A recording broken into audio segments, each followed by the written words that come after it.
Bonjour à tous, bienvenue pour ce nouvel épisode de Bantu Talks. Sommes-nous totalement conditionnés par la société dans laquelle nous évoluons? Y a-t-il un moule, un espèce de carcan invisible à travers lequel nous répétons inlassablement, génération après génération, les mêmes schémas? Le bonheur conjugal a-t-il plusieurs faces ou devons-nous uniquement le vivre à la façon traditionnelle que nous connaissons tous? J'ai choisi de rester la femme de l'ombre. C'est le thème de l'émission de ce jour.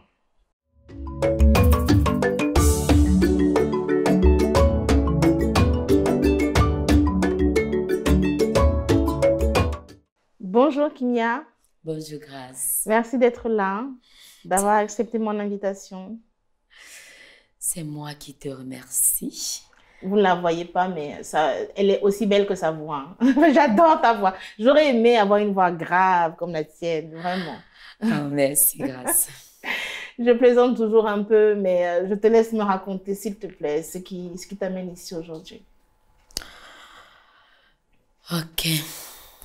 Je te remercie déjà de m'avoir laissé arriver ici et pouvoir m'exprimer.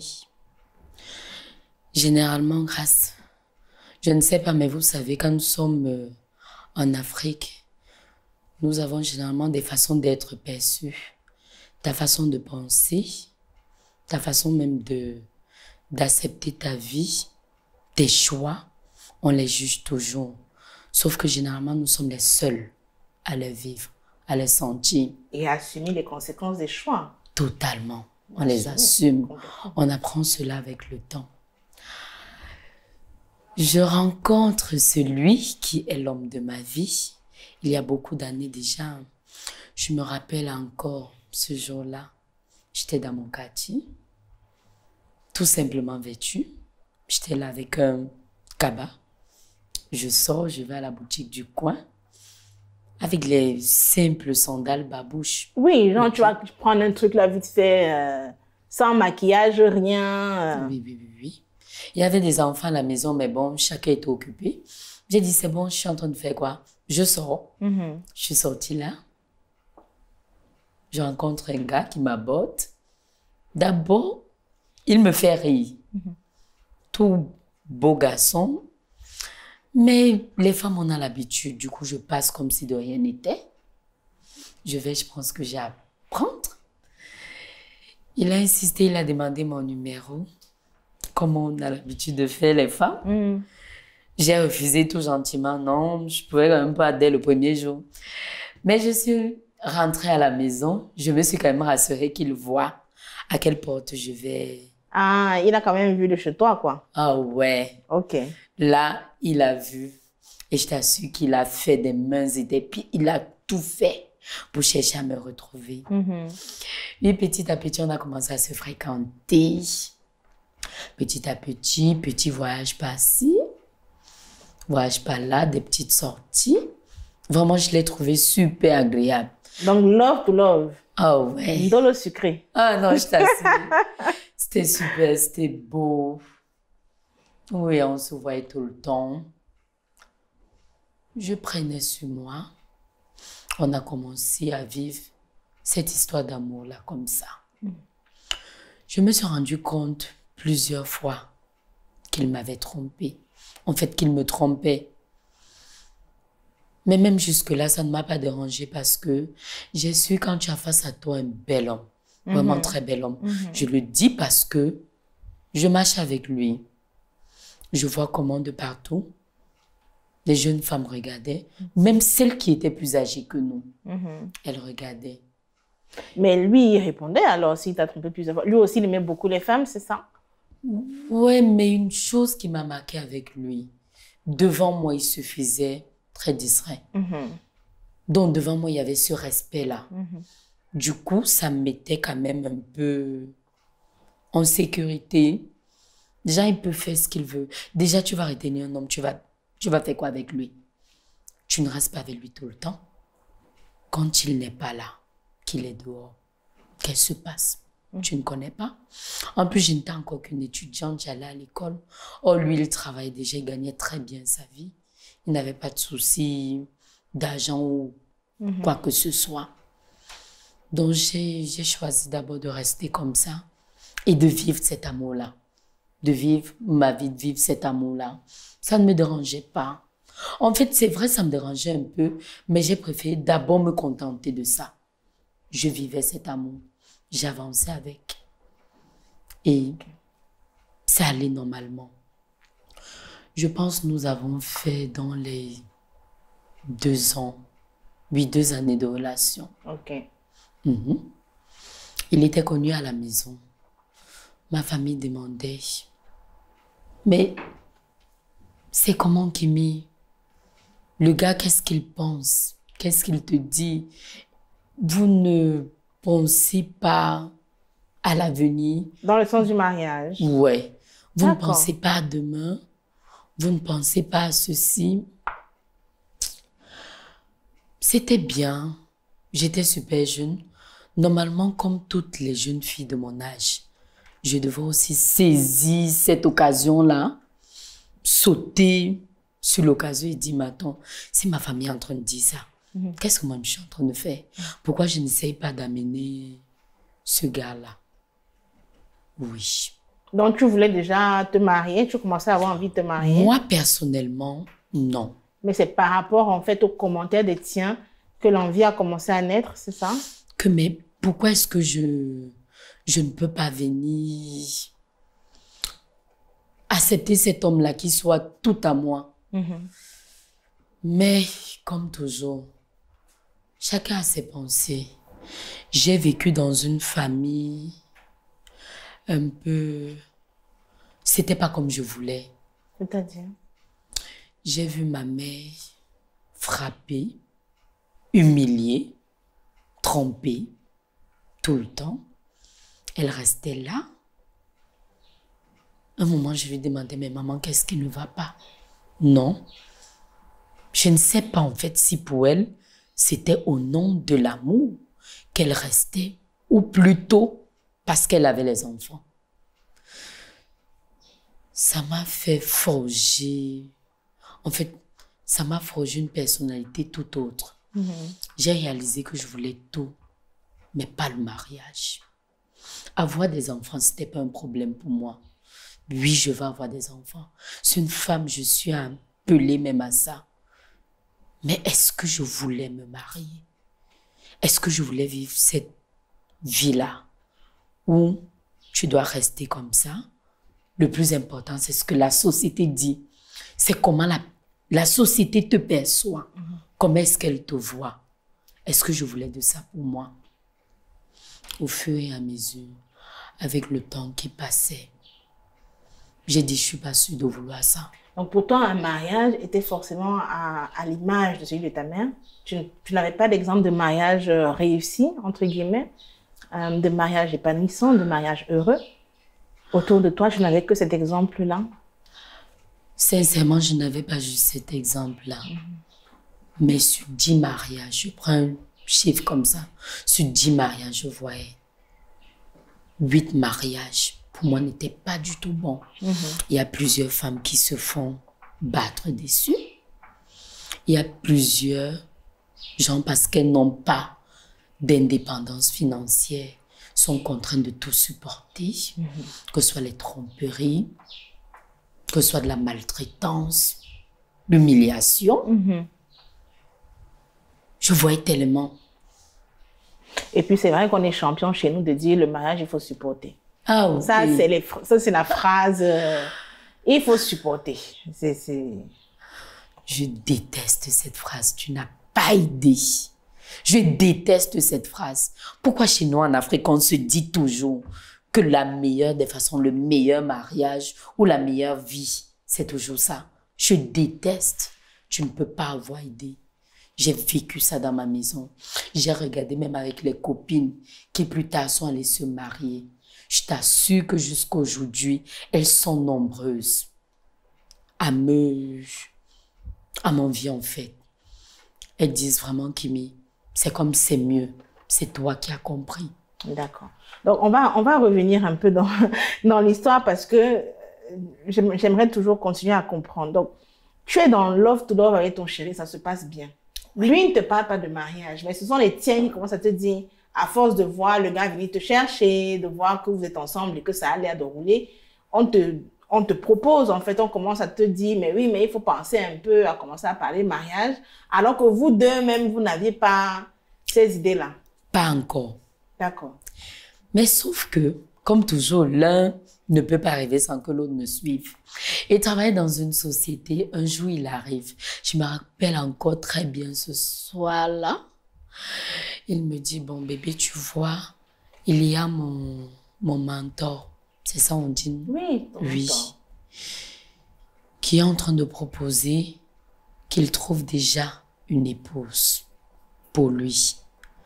Parce que, avec la société, il y a certains postes pour qu'on puisse donner des postes à certains hommes.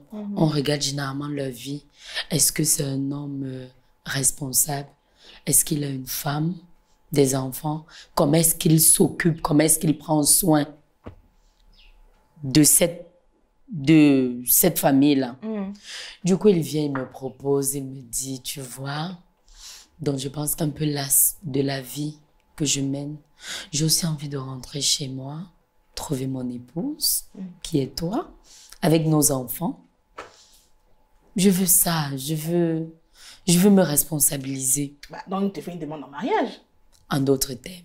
Ok. Oui.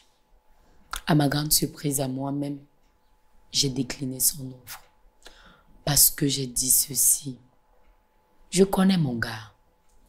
On se connaît. Je te connais très bien. Je sais que tu peux pas être l'homme d'une seule femme. Oui, je le sais. Toi aussi, tu le sais. Tu aimes les femmes. Les femmes te surprennent encore. Quand tu sors, tu regardes les femmes. Oui, c'est vrai, tu es content de ma voix, mais je sais que je ne te suffis pas. Et comme je me connais, je suis sûre que je ne vais pas supporter ça. Donc, je préfère et je propose que tu trouves celle qui te plaît. Tu l'épouses. Ah ouais, je m'y attendais. Mon gars était d'accord. Il a accepté mon offre. Il m'a dit, oui, bébé, c'est bon. Il m'a même d'abord proposé, mais je vais me faire distrait, je ne vais jamais permettre qu'une femme vienne te manquer de respect dans ta maison, ou bien. Et j'ai répondu ceci. Généralement, on a l'impression de contrôler une relation. Mais après, il y a toujours des choses qui nous échappent. Toujours. Donc, tu vas pouvoir maintenir tes goûts en dehors. Mais il y a toujours une qui va me retrouver et venir me trouver dans ma maison. Et je ne veux pas rester là tout le temps, sachant que oui, j'ai mon mari là, il dort chez une autre. Il fait ceci, il fait cela. Non. Je préfère en fait, tu trouves une femme, tu la maries. Je reste là. On continue à vivre notre histoire. Super. Donc, concrètement, tu as choisi de rester la teaser. Vraiment, ça dépend des personnes. Oh, comme là, tu es en train de comprendre de ta façon. Moi, j'ai préféré rester tout simplement avec l'homme que j'aime, avec l'homme de ma vie. C'est tout. L'homme de ta vie que tu envoies se marier avec une autre, mais vous continuez votre relation en parallèle. Dans tout le respect, oui. Ok, d'accord. C'est étrange et je vais demander grâce, s'il te plaît. Faut pas me juger. Je ne te juge pas. Je ne juge absolument pas. Quand je pose des questions, c'est vraiment pour bien situer. Et souvent, vraiment, et puis c'est aussi une question de caractère, il faut appeler un chat un chat. Quand on fait des choix, quels qu'ils soient, on doit les nommer. Parce que quand tu décris ta situation, tu as rencontré l'homme, celui que tu appelles l'homme de ta vie, vous étiez tous les deux célibataires. Tu as proposé le mariage, tu as décliné, tu lui as dit d'en épouser une autre, mais que vous continuez votre relation en parallèle. Clairement, on appelle ça être la maîtresse. Ouais, bon, c'était un peu familier, d'accord, j'accepte. Mais tu as choisi de rester la maîtresse. Exactement ça. Exactement. Bon, après notre conversation, je pense, à peine 6 mois après, il est venu, il m'a dit, bon, Kimi, j'ai rencontré une jeune femme, toute calme, posée, douce. Et je l'aime bien. Elle me plaît bien. Je pense que je vais demander sa main. J'ai dit, chérie, il n'y a pas de souci. Si tu penses qu'elle va pouvoir t'accepter tel que tu es, te donner ta place d'homme, vas-y, lance-toi. Et ça, est-ce qu'il en parle à sa future épouse ou bien ça reste entre vous deux? Non, ça, c'est juste lui et moi. D'accord.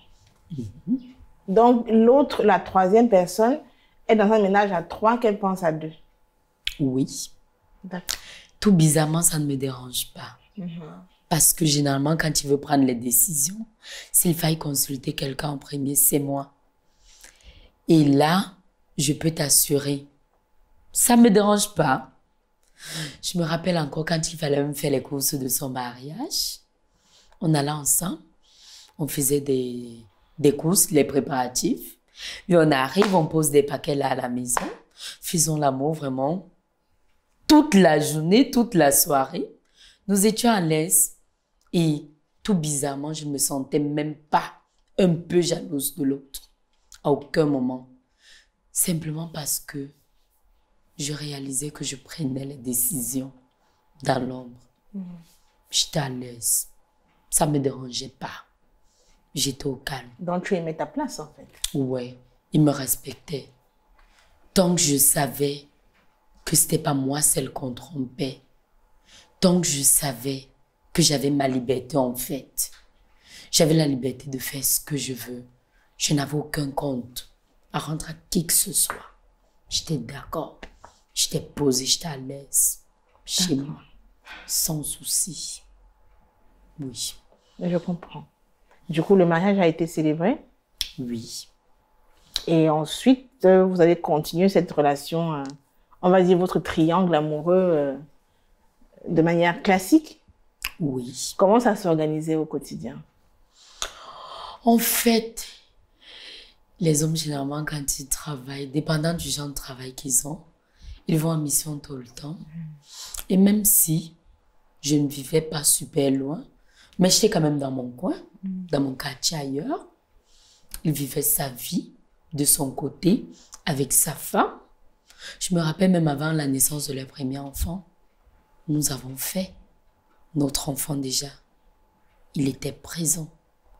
Il s'occupait de cet enfant-là. Puisqu'après, nous avons encore fait un autre enfant. Il était toujours là. Tu as combien d'enfants aujourd'hui? Nous avons 2 enfants. D'accord, et ce sont ses enfants? Oui, ce sont ses enfants. D'accord. Et ces enfants-là le connaissent très bien. Oui, on a vécu comme ça.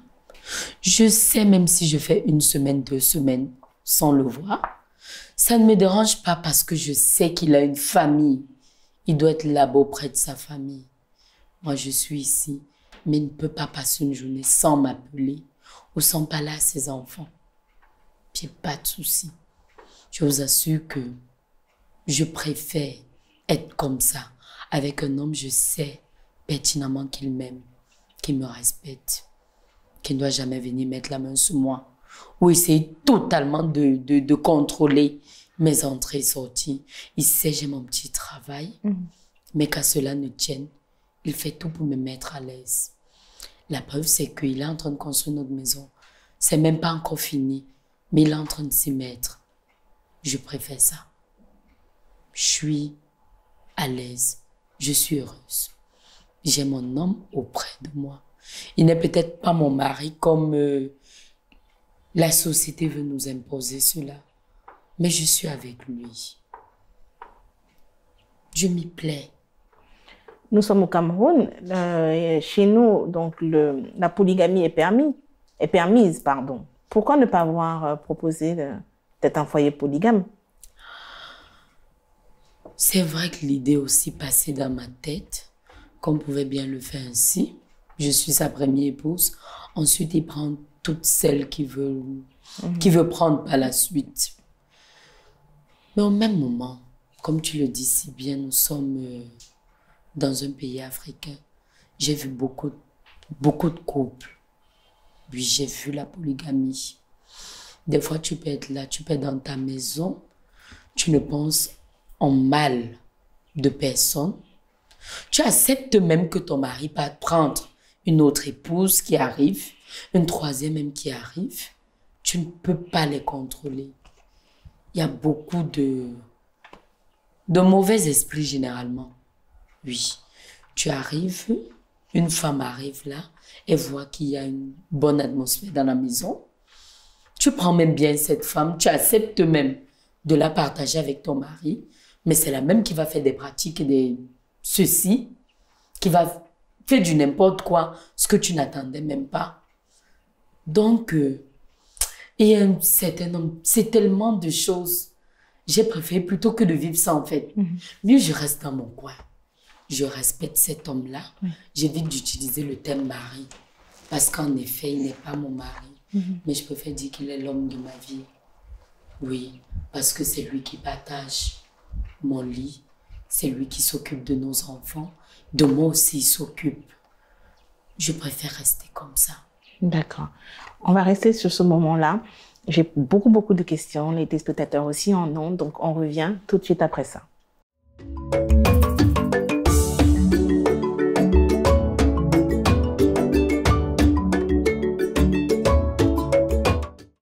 Nous sommes de retour pour les questions des téléspectateurs. Je vous rappelle que vous avez la possibilité de proposer vos questions sur nos différentes plateformes, Insta, Facebook, YouTube, TikTok et aussi par mail. D'ailleurs, j'allais oublier sur notre site internet www.bantou.fr et moi, je me charge de les poser à l'invité du jour. Tu es prête? Bon. Totalement. Alors, la première question vient de Atigou de Guinée-Conakry, qui te demande comment as-tu expliqué la situation à tes enfants? Parce que c'est vrai qu'en grandissant, ils ont dû comprendre, enfin, en tout cas, voir que papa n'habite pas là, papa vient de temps en temps. Comment tu leur as expliqué ça? Il est bien vrai que dans les débuts, quand les enfants ils étaient plus jeunes, c'est vrai, ils ne posaient pas de questions. Mais après, quand ils ont commencé à avoir cet âge de raison, ils entendaient parler de partout. Ça devait jaser dans le quartier peut-être. Ouais, toujours en Afrique. Il faut déjà imaginer que même dans ma famille, il y a certains qui me jugeaient, genre que j'étais du n'importe quoi, que je n'étais même pas destinée déjà pour le mariage. On parlait, on disait... En fait, chacun disait ce qu'il avait à dire. Et les enfants, alors, comment ils vivaient comment tu leur as expliqué tout ça? Mes enfants, ils ont compris par la suite, parce qu'ils connaissent très bien le père. Ils ont réalisé que le père était toujours présent. Ils ont compris que le plus important, c'était que l'on soit heureux. Et généralement, notre bonheur, notre épanouissement ne vient pas de l'extérieur. Il est tout d'abord interne. Donc, c'est nous qui fabriquons en premier notre bonheur. Ce que les gens, les personnes disent à l'extérieur ne nous concerne pas du tout. Est-ce qu'il manquait d'aller à l'école? Est-ce qu'il manquait leur déjeuner? Est-ce que pendant les fêtes, il manquait, je sais pas, que ce soit le matériel, oui, cadeau, matériel ou encore même de l'amour? Il ne manquait pas d'amour. Le mère, je leur donne de l'amour.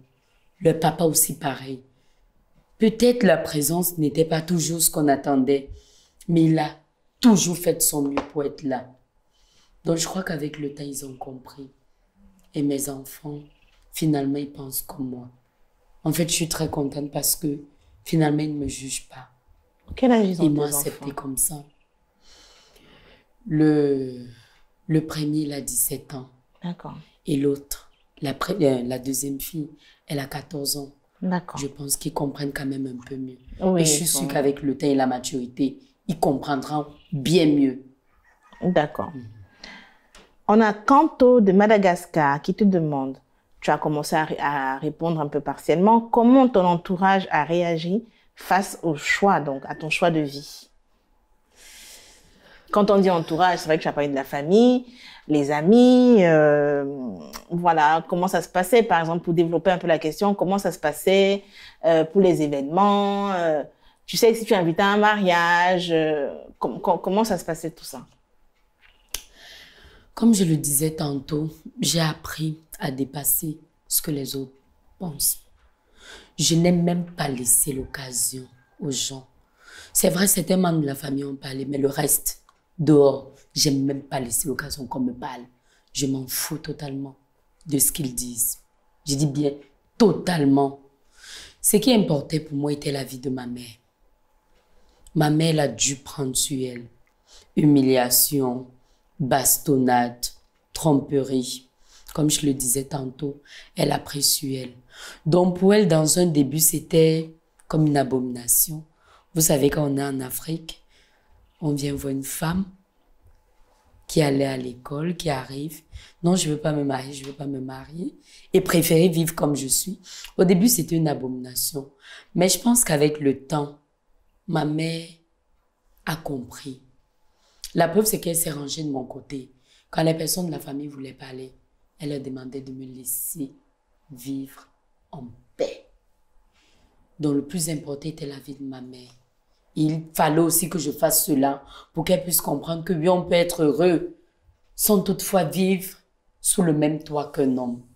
On peut être heureux en ayant nos enfants avec nous quand on sait qu'ils ont le sourire et que cet homme-là, même étant dehors, nous donne le sourire. Ça peut aller. D'accord. Donc, on a pu avancer comme ça. D'accord. Quels sont, donc, pour c'est Tigo, pardon, du Niger, qui te demande, quels sont les avantages et les inconvénients de ton choix? Parce qu'il y a toujours, il y a un côté pile, un côté face dans tout, hein? Oui. Les avantages. Je commence par les avantages. Généralement, je suis, comme on peut dire, une femme libre. Je suis là, j'ai vécu en Afrique, mais j'ai aussi eu cette grâce de l'éducation. Donc du coup, j'ai ma façon de voir propre à moi. Je suis libre. Je peux faire ce que je veux, mais toujours en respectant mon homme. Et tu es libre d'avoir d'autres hommes? Là, je préfère ne pas le dire ici pour vous choquer, mais je vous assure que je fais ce que je veux. J'aime ça. Non, non, ne nous choque pas. Il faut nous dire. Okay. Pour nous choquer, c'est très compliqué. Donc, allons-y seulement. Je suis libre et sans vous mentir, sincèrement, j'ai eu à avoir d'autres relations. Sincèrement. Et ton chéri, celui que tu appelles l'homme de ta vie, le sait, il cautionne? Ou alors c'est aussi le pas derrière, il n'a pas besoin d'être au courant de ça. Il n'a pas besoin d'être au courant. Il faut quand même que je lui donne sa place d'homme. C'est lui qui paye nos factures, c'est lui qui fait ceci. Je donne sa place d'homme, mais j'aime cette liberté-là. Donc tu le jongles? J'aime le fait. Ah, si on peut le dire, il a bien une famille, non? Il vit sa vie. Moi, je demande... Il sait qu'il est dans mon cœur, c'est le plus important. Je demande seulement, je pose des questions. Vous voyez comment vous m'envoyez ici au choc. On tue toujours le messager. Je demande seulement. Ok, c'est ça. C'est ça. Ok, je comprends. D'accord. Donc, on revient donc à la question de Tigo qui demandait les avantages et inconvénients, pardon. Tu dis donc, les avantages, c'est ta liberté. Oui. Ok. Je décide, j'aime comme je veux. Si j'ai un voyage, je le fais. J'ai aucun compte à rendre à qui que ce soit. Maintenant, côté inconvénient. L'inconvénient, quand je regarde là, ça revient toujours dans la société. Nous sommes en Afrique. Donc l'inconvénient vient toujours à ce niveau-là. C'est toujours extérieur en fait. Ce n'est pas toi-même. Oui, c'est toujours extérieur. C'est pas toujours genre de moi-même. C'est vrai, des fois, tu as besoin d'avoir ton homme avec toi dans ton lit. Mais quand même, j'ai passé ça. Avec le temps, j'ai pu dépasser cela.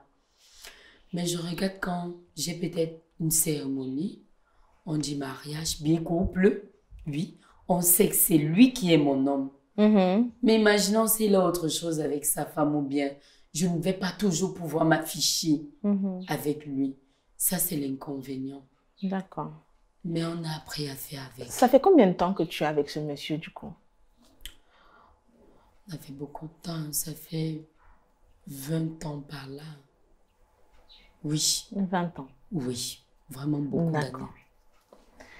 Et donc, Raïm du Cameroun, c'était pour embrayer sur cette question. Tu nous as dit que ça fait 20 ans que tu es avec ce monsieur et il te demande aujourd'hui quelle est ta relation. Est-ce que vous êtes toujours ensemble? Est-ce que... Oui, jusqu'à présent, je l'ai dit depuis le début, il demeure l'homme de ma vie. Quand je parle homme de ma vie, je pense que le tout ne se résume pas juste à être son épouse ou son époux, de vivre dans la même maison que lui, mais il demeure l'homme de ma vie. Je ne sais pas si je vais aimer quelqu'un comme je l'ai aimé lui et comme je continue à l'aimer. Oui, à l'aimer, mais il demeure l'homme de ma vie. Il est là. Nous sommes là toujours ensemble. On élève nos enfants ensemble. Il m'a construit cette maison qui n'est d'ailleurs pas finie, mais il le fait avec tout son amour. Il est content. On n'a aucun souci. Donc vraiment, rien ne me dérange. Et sa femme, elle est au courant de ton existence? Bon, sans toutefois vous mentir, je suis une femme moi aussi. Et si je me rappelle bien, l'une des raisons pour lesquelles je voulais justement pas me marier avec lui, c'est parce que je ne voulais pas être dans une maison avec un homme et savoir en permanence qu'il est dehors avec d'autres personnes. Donc, en tant que femme, j'ai préféré qu'il garde cela secret, ainsi que moi. Elle va jamais me voir chez elle, venir me présenter. Parce que vous savez, on se sent souvent plus mal quand on sait qu'il y a quelqu'un. Quand tu ne sais pas, tu es en paix. Et pour lui, dans le respect de l'autre, je connais assez. Il ne peut pas parler. Mais coûte que coûte, le moment va venir où il va falloir qu'on fasse asseoir tout le monde et qu'on dise, en fait, voici vos frères, voici vos sœurs. Ce moment viendra. Parce que nos enfants, ils sont déjà quand même assez grands. Ils continuent à grandir. Oui. Il va falloir passer. Il ne faut pas que demain, on se retrouve que celui-ci va prendre sa sœur, celui-ci va prendre. Mais pour l'instant, on vit, tout le monde est à l'aise. D'accord. On fait avec. Du coup, on terminera avec ma question, à savoir, pourquoi tu es venu témoigner aujourd'hui? Qu'est-ce que tu souhaites qu'on retienne de ton histoire?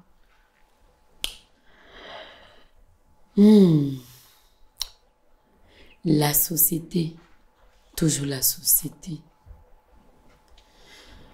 Je veux qu'on retienne que, je l'ai tantôt dit en premier, le bonheur, il vient de l'intérieur. Le bonheur, c'est pas toujours les personnes externes qui doivent, comment on dit, qui doivent dicter. Oui, nous dicter notre bonheur. Il vient de l'intérieur. J'aimerais que les femmes le sachent. C'est toi qui définis ton bonheur. C'est toi qui dictes ta vie. Le bonheur ne réside pas dans un mariage. Même toute seule, tu peux te faire ton bonheur. Quand tu as la grâce d'avoir tes enfants, tu peux vivre ton bonheur. Quand tu as déjà la grâce d'aimer, mais mieux encore, d'être aimé en retour, tu peux vivre ton bonheur. Faut pas que la société vienne nous dicter c'est un homme qui n'appartient, qui ne bénéficie qu'à la société. Il faut qu'on se mette souvent au devant de la scène et on demande qu'est-ce que nous voulons? Qu'est-ce que nous attendons? Est-ce que c'est ce que je veux?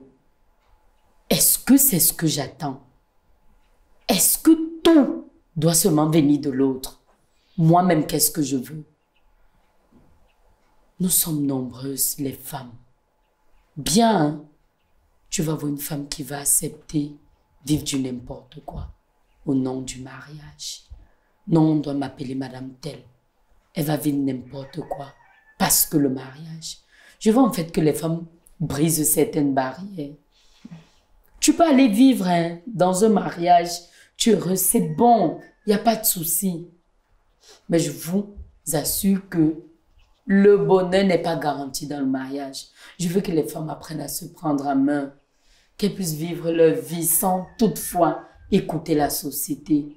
Qu'elles puissent savoir que oui, je peux vivre toute seule, être heureuse, sans avoir un homme auprès de moi. Je veux que les femmes apprennent qu'elles doivent travailler, se fonder une vie, avoir une autonomie financière et se contenter de ça. J'ai mon petit travail, je peux avoir un homme, je fais mes enfants, oui, mais ça reste dans le respect. Le tout n'est pas toujours mariage à tout prix. Je dois être dans une maison, je dois avoir un homme tout à moi et je serai heureuse. Non, je veux qu'on comprenne que toute seule, on commence à l'intérieur. Je décide d'être heureuse. Et ensuite, ça rejaillira. Oui. Bon. Il y a Aboukaria des Comores qui te demande, tu dis être avec l'homme de ta vie et tu refuses de le partager dans le mariage, mais tu acceptes de le partager avec une femme qui est son mari. Tu ne trouves pas que je te contredis? Je ne pense pas que je suis en train de me contredire. Je fais bien la différence entre l'homme de ma vie et mon homme de mariage. Homme de mariage, ça ne m'intéresse pas. Cet homme, il est l'homme de ma vie. Et je soutiens mes thèmes correctement et bien. Et je l'ai dit d'abord. Quand tu es avec ton mari dans la maison, tu sais qu'il te trompe. C'est difficile. C'est horrible. Quand tu es avec ton mari à la maison, il s'occupe de toi normalement. Il a des choses dont tu ne connais pas. C'est vivable. Et j'ai dit, moi, je ne peux pas vivre ça. Je connais mon mari. Mon homme, comme je dis. En restant avec lui dans la maison, il peut s'empêcher de le faire, de me tromper. Je ne pouvais pas rester avec comme ça. Et tu penses que l'homme justement de mari, tu ne pouvais pas trouver un autre homme, peut-être qui allait... Non, mais je ne sais pas. Vous ne voyez pas comment elle me regarde, mais elle m'a sorti les yeux comme ça. Donc pour toi, tous les hommes sont infidèles. Tu ne pouvais pas chercher un qui allait rester avec toi, et puis vous vivez, et puis... Dans mon pays. Mais dans le monde entier. En tout cas, je n'ai pas encore vu. Donc tu ne connais pas un homme fidèle. Ça n'existe pas. Aucun couple autour de toi. Il n'y a pas une amie que je ne sais pas moi. Donc pour toi, 100% des hommes sont infidèles. Je préfère ne pas donner de pourcentage. Parce que je sache, quand bien même un homme était fidèle, c'est pour un bout de temps. Pour qu'il reste comme ça. Non, ça ne peut pas durer une vie. Et puis même... c'est pas juste cette affaire de fidélité qui me fait ne pas vouloir me marier. C'est pas l'affaire de fidélité. Je préfère garder mon autonomie, ma liberté. Ça n'a rien à voir avec la fidélité ou bien... La preuve, c'est que même là maintenant, je le sais, je suis peut-être dans l'ombre, mais ça ne signifie pourtant pas que je sois la seule femme qui voit homme et sa femme. C'est pas sûr. Donc, parce que je ne veux pas réfléchir sur ça, je préfère rester là comme ça. Toute seule au calme. En fait, vous êtes nombreuses dans l'équipe. C'est la femme qui a le brassard. Mais vous êtes nombreuses. En fait, je ne sais pas. Je préfère ne même pas penser à ça. Ça m'intéresse vraiment pas. Dans mes bêtises, je plaisante. Ok, merci pour ta réponse. Nous avons donc une question de Séou du Niger qui te demande « Si le monsieur t'abandonne pour sa famille, comment réagirais-tu » Donc, pour sa famille nucléaire, avec sa femme avec laquelle il s'est marié. Ok. Déjà, en premier, cette histoire, c'est pas une histoire d'aujourd'hui. La relation ne date pas d'hier. Je pense qu'avec le nombre de temps que nous avons fait, elle a de très bonnes bases. Mais comme toujours, on s'attend à ce que tout puisse arriver du jour au lendemain. Rien n'est éternel, hein, que ce soit le bonheur ou le malheur. Rien. La preuve, ça fait partie des raisons pour lesquelles j'ai choisi de rester à ma place. Parce que je m'attendais à tout moment à ce que, du jour au lendemain, tout puisse basculer. Du jour au lendemain, je me retrouve toute seule. Mais qu'à cela ne tienne à un homme prévenu et à moi, en femme prévenue aussi, nous avons quand même arrangé certaines choses pour nos enfants.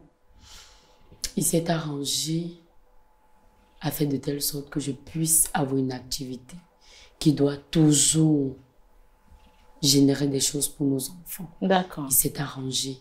Donc, tu es autonome financièrement. Carrément. Donc, comme je dis, quand je parle homme de ma vie, peut-être vous n'avez même pas idée. Hein. Vous parlez, vous n'avez même pas idée de ce qu'on a pu faire pendant toutes ces années. En fait, on s'est forgé des choses. Ça va être très difficile. Une femme ne peut pas venir comme ça, du jour au lendemain, et vient mettre... Ça ne peut pas.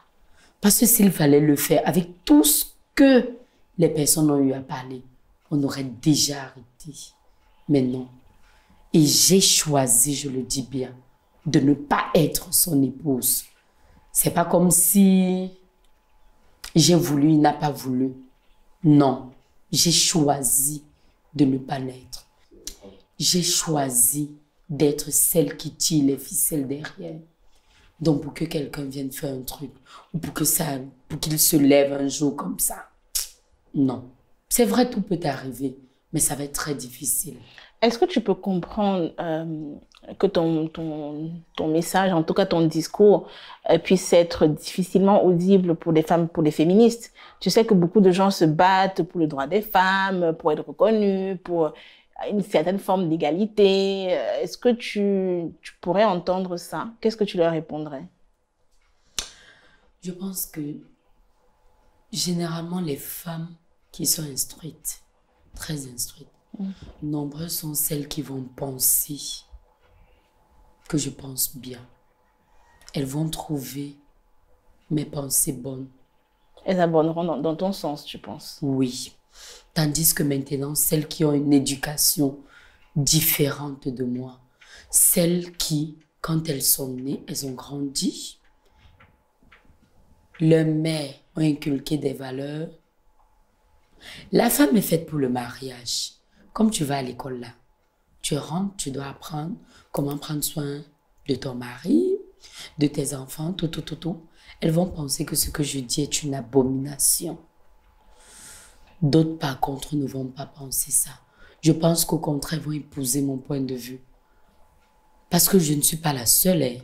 Elles sont nombreuses dans la société qui ont réalisé. Mais sauf que, à la différence de moi, c'est que celles qui ont décidé d'être seules, c'est après avoir vécu une chose dans le mariage. Oui. Oui. Généralement, quand tu trouves des femmes, c'est parce qu'elles ont vécu une chose dans le mariage, où elles se faisaient battre par leur conjoint, ou carrément elles se faisaient tromper tout le temps, où il y avait aussi les responsabilités même en fait de leur conjoint. C'est à la suite de ça que tu trouves des femmes qui réagissent comme moi. Mais très rarement, tu dois avoir une femme qui a décidé, étant bien jeune, de ne pas le faire. Donc, je pense que même les féministes, là, plusieurs vont me comprendre, en fait. Vous êtes ensemble? Oui, totalement. Car je le suis moi-même. Je suis une féministe. Tu te définis comme telle? Quand même, oui. Je pense que je suis une femme qui j'ai appris avec le temps aussi. Et en fonction des choses que j'ai eu à vivre. Avec ma mère que j'ai vue souffrir comme ça. Tu te fais battre par un homme, mais tu restes au nom de... C'est mon mari. Qu'est-ce qu'on va dire? Je vais le quitter là maintenant. Si je quitte même, est-ce que mes parents vont m'accepter dans leur maison? Non, je ne veux pas vivre ça. J'ai décidé de ne pas vivre ça. Et même mes enfants le savent. Ils ne doivent pas vivre ça. Tu peux te marier, vraiment c'est libre. Pour l'idée de mariage, ce n'était que mon idée. Mais ma fille, elle le sait aujourd'hui. Si jamais elle va dans un mariage, ça ne donne pas. Elle sait que mes bras seront toujours ouverts. Tu rentres, tu retournes. Oui, tu retournes, tu viens à la maison. Parce qu'il faut vraiment qu'on apprenne ça. Il faut que nos mères africaines apprennent ça à leurs enfants, surtout leurs filles.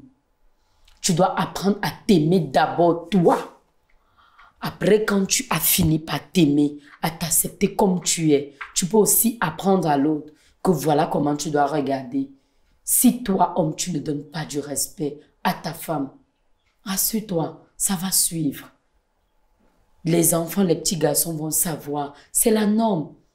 La preuve, mes frères, ils le savent. Pour qu'une femme puisse t'obéir, tu dois mettre la main sur elle. Ils le savent. Moi, on est là aujourd'hui, on me juge. Non, elle préfère rester comme ça. C'est parce que tantôt elle borde, elle fait ceci. Ça n'a, je vous dis bien, ça n'a totalement rien à voir. Je connais ce que j'ai vécu enfant. J'ai choisi, c'est mon thème, c'est mon sens de vie. J'ai choisi ça. Mais je ne demande pas à mes enfants de ne pas aller se faire une vie. Non, ils doivent se faire leur vie. Chacun décide comme il sent sur lui. Je comprends. Merci. Je t'en prie, Grâce. Dans tous les cas, qu'on soit d'accord ou pas, qu'on adhère ou pas à ta façon de voir les choses, comme on le dit toujours, toutes les vérités doivent être entendues. Toutes les vérités ont le droit, en tout cas toutes les voix ont le droit de s'exprimer. Merci infiniment d'être venu nous partager ton histoire. Peut-être tu reviendras pour la suite, puisque c'est en cours. Vous êtes toujours ensemble. Oui, oui, oui. Donc, peut-être que tu viendras pour nous dire quand ça a fait tendance, les enfants se sont rencontrés. Peut-être que tu as... Je plaisante, bien sûr. Je le sais. Merci à vous d'avoir été parmi nous. Comme je dis souvent, réellement, la santé mentale n'est absolument pas un concept négligeable, un concept complètement abstrait. Prenez-en grand soin. À très vite. Si vous aussi, vous avez vécu une histoire hors du commun, susceptible d'édifier le plus grand nombre, venez partager votre histoire sur notre plateau.